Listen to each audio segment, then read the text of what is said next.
In this video, we're going to tackle direct current circuits.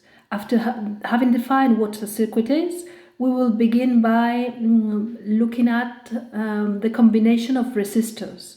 So we'll show what is the equivalent resistance of a combination of resistors set in parallel or set in series, similarly to what we did in Unit 12 regarding capacitors.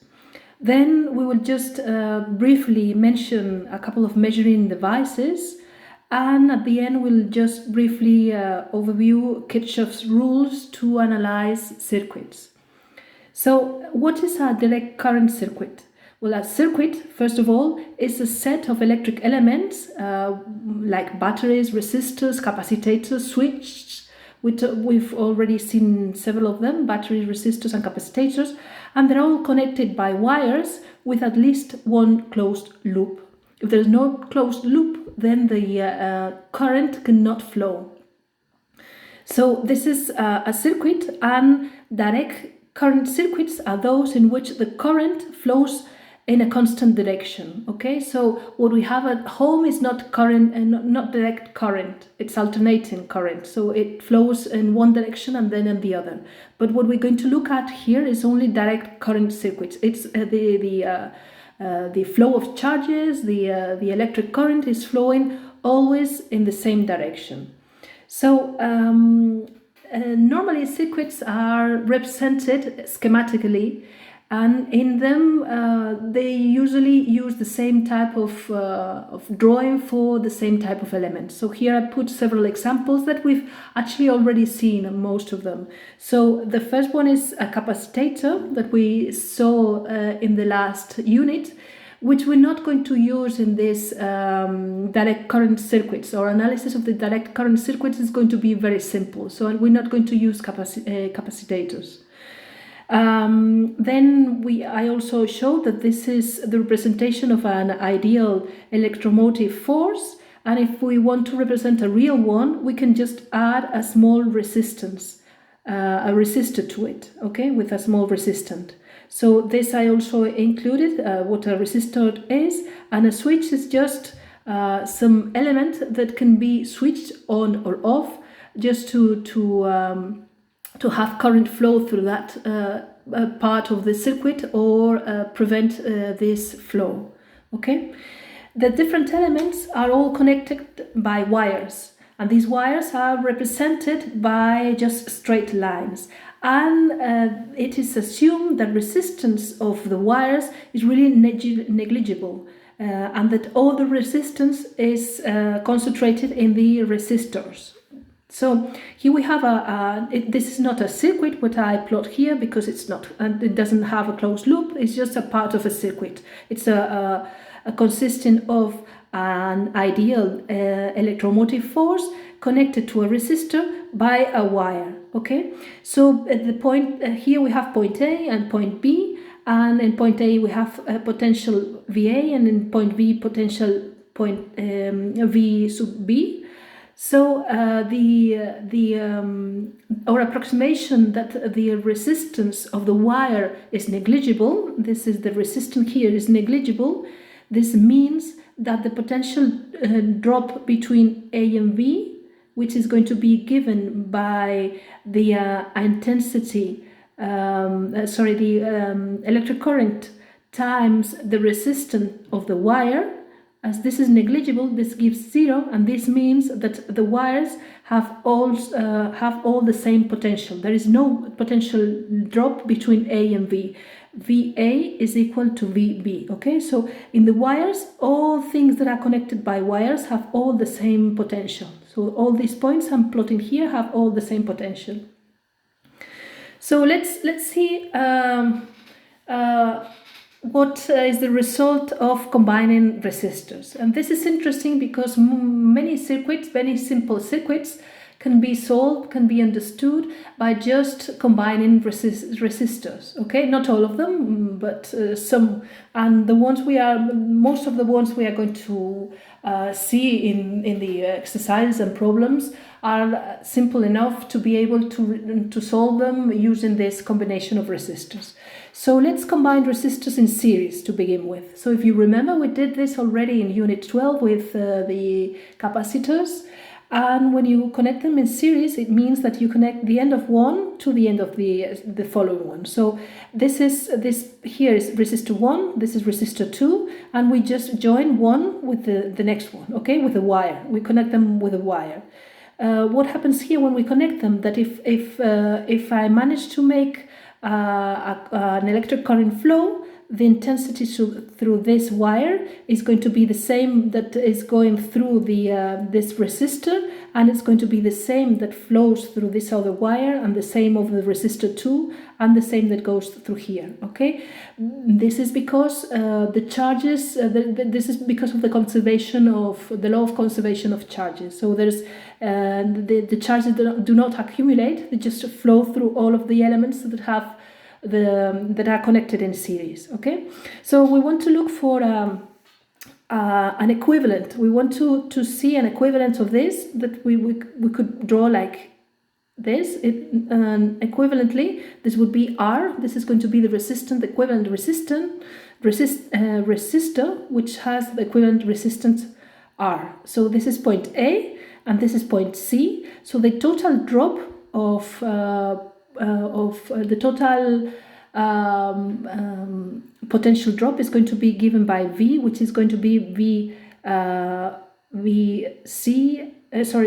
minus VC. Okay, this is the total potential drop, and here we have the same current flowing I. Okay, so here if we apply Ohm's law, we will have that V is going to be equal to the electric current times the equivalent resistor. Okay, so we want to relate this equivalent resistor to R1 and R2, which are the resistances of each of the resistors. Okay, so we go back to this part here, and we say that we're going to call V1 at the potential drop for the resistance 1, which is going to be VA minus VB. Okay, so it's the potential drop between these 2 points here. Okay, and this, applying Ohm's law, is going to be equal to the flow, the electric current that is flowing through the resistor, the first resistor, which is I, because it's the same flow that flows through the second resistor,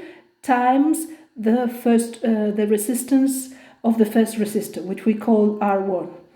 If we apply the same to the second one, we call V2 the potential drop between the sides of the second resistor. This is going to be VB minus VC, and this is going to be equal, applying Ohm's law, to the electric current times the resistance of the second resistor. Okay, so in any case, we define V, the total drop between A and C, equal to VA minus VC. This is equal to VA minus VB plus VB minus VC, which is equal to, this is V1 and this is V2.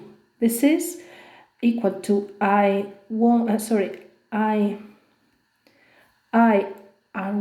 plus IR2, and this should be equal to I times R. So when we connect in series, we have that the equivalent resistance is going to be the addition of the resistances. Okay, here you have it a bit more clear. This is the conclusion.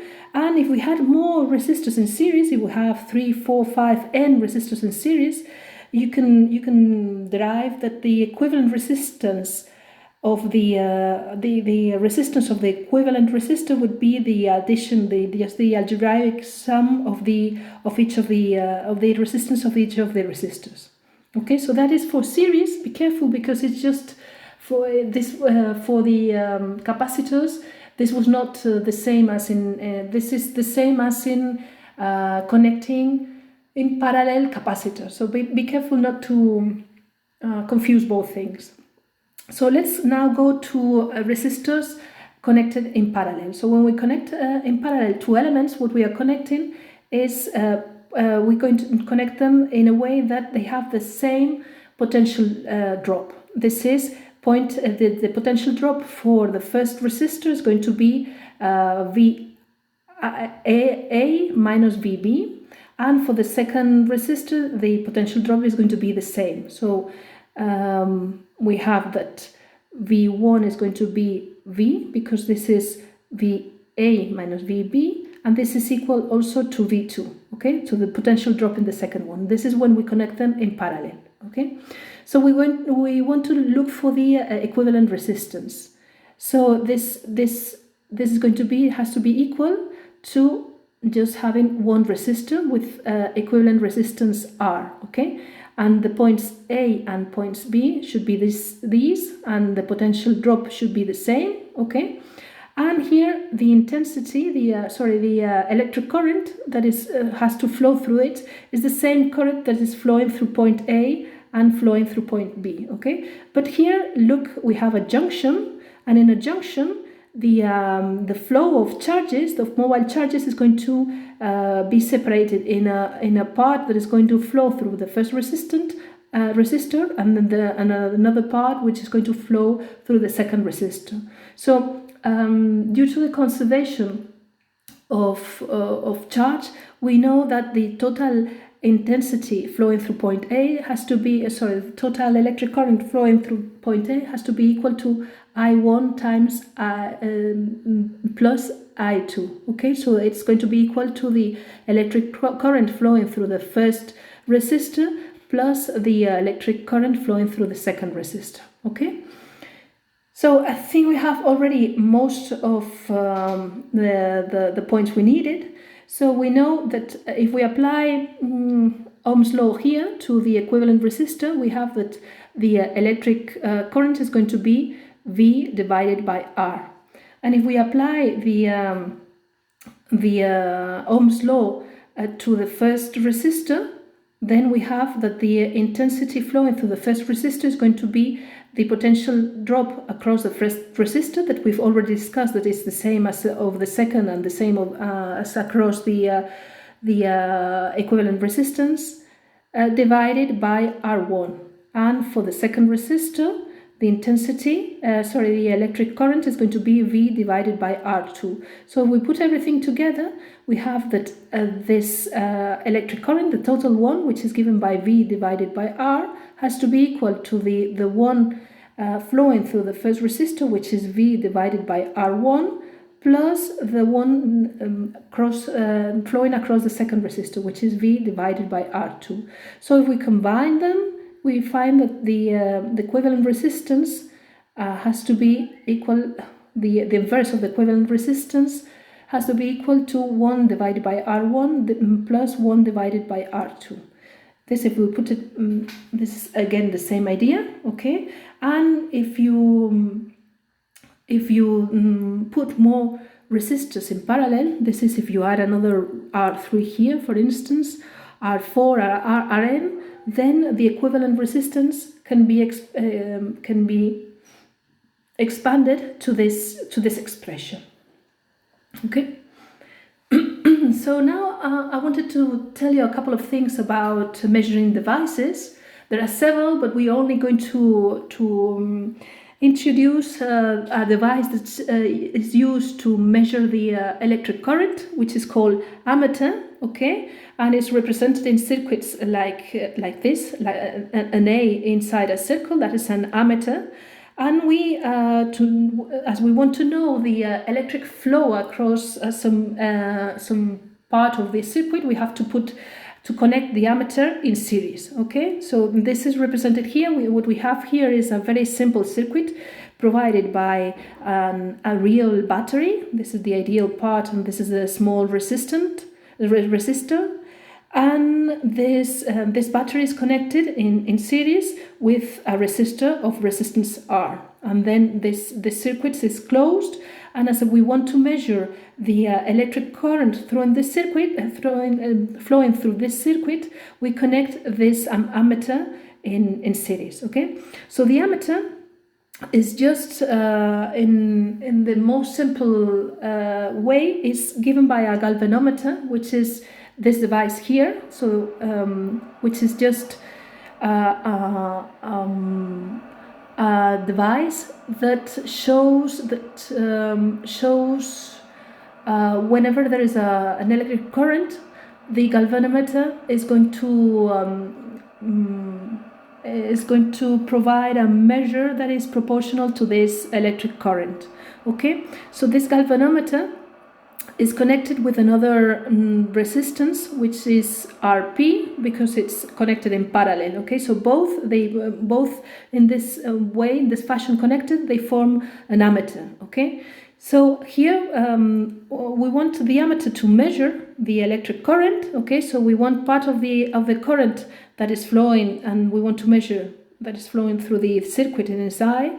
Part is going to go through the galvanometer, and another part is going to go through this resistance in parallel. So what we're going to need is that the resistance in parallel is to be very, very small, okay? Because in this way, the intensity that flows through the galvanometer is going to be, the electric current that flows through the galvanometer is going to be quite small, which is okay because galvanometers are very sensitive.